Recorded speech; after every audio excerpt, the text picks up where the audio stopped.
Welcome once more to the Beginner's Guide to Electrofolio. Part 7, Advanced Text Editing. In this tutorial we're going to be looking at all the text editing and formatting options available in Electrofolio. First we need some text to edit as an example. Let's go to the Content Manager and open up a page to edit. In tutorial 5 we created this biography page which contained a large text box. That'll do. Before we edit the text, let's toggle to real scale so we can see what we're doing. So, to edit the text in this box, double click. Now let's start by running through these global controls. By global, we mean these controls. These 4 sliders affect all of the text in the box at once. This is character tracking. Watch what it does. This one is line spacing. Watch. Next we have opacity. And finally text size. Okay, that's all fairly straightforward. Now let's look at the controls that sit underneath the text editing area. If you've used desktop publishing applications before, you'll know what these do probably. However, the thing about these is that they add tags to the text. You'll see in a second. The first one adds a bold tag. It works like this. First, you select the text you want to make bold, then click the bold button. You'll notice some green code has appeared in front of and behind of the text.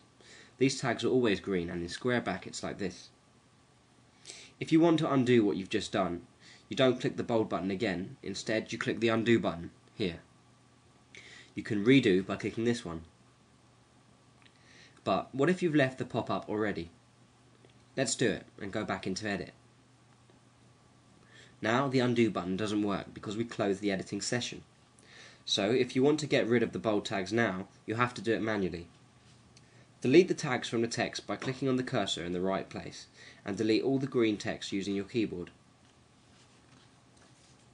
Okay, done. Now the next 2 buttons work very much in the same way. This one makes the text italic. The next one underlines the text. Note, this does not make a link. We'll get to that later. Now this 4th button adds a text size tag to a piece of text. Watch. Pick some text. Click. Now we have a slider. Watch the number as we slide up. This is the amount we are adjusting the text size. When we click OK, we can see the result. Now here's a tip. If you want to adjust the text size from here, just change this number. It's easier to get exactly what you want and you don't have to undo the tags. Okay, the next button allows you to set a different colour to a piece of the text, or all of it if you select all. We'll just select a paragraph. Click the button. The colour swatch appears. You remember this from previous tutorials probably. Choose a colour and press OK. Right, the next set of 3 buttons control text justification. By default, the text is left justified. Let's make all of it centered. Select all of the text, press Ctrl A on a PC or Command A on a Mac, then click the center button. Right, let's undo that and try right justification. Okay, you get the idea? So let's undo that. Okay, the next one turns the list into a bullet point list. For this you need a list first, so let's put some returns in to create a pretend list.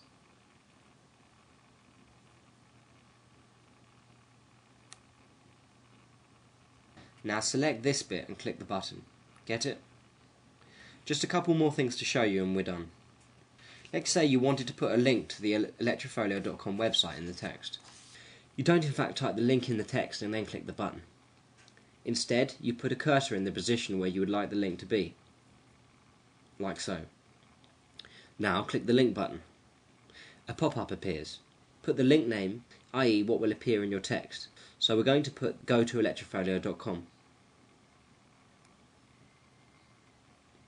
Now you need to put the URL to the Electrofolio website in this box. Pay attention here. A URL is subtly different from a web address. A typical web address starts with www. but a URL typically starts with http://. The easiest thing to do is actually go to the website we want to link to and copy the URL from the address bar into your browser. Then simply paste it here. We can check if the link works by clicking this button. That seems fine, so click OK. You'll notice that the link is now automatically underlined to indicate that it's a link, and that the link has been added in green code here. If you want to change it, just change it directly here on the green code, being careful not to delete the quotes or brackets, because that's part of the code. Okay, here's one more tip. If you want to link to another page or gallery in your Electrofolio, you could use the link component to create a separate link box.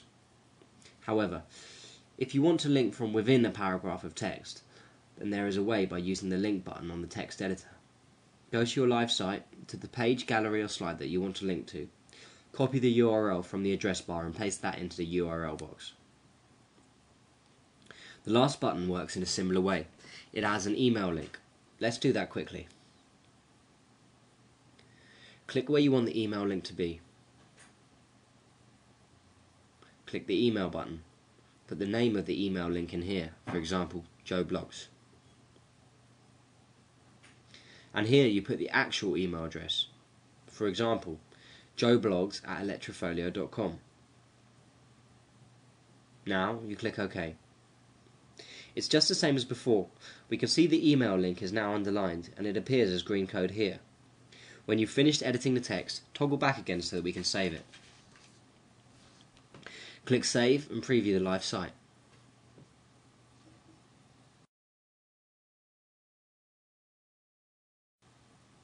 And that completes tutorial 7. Happy site building!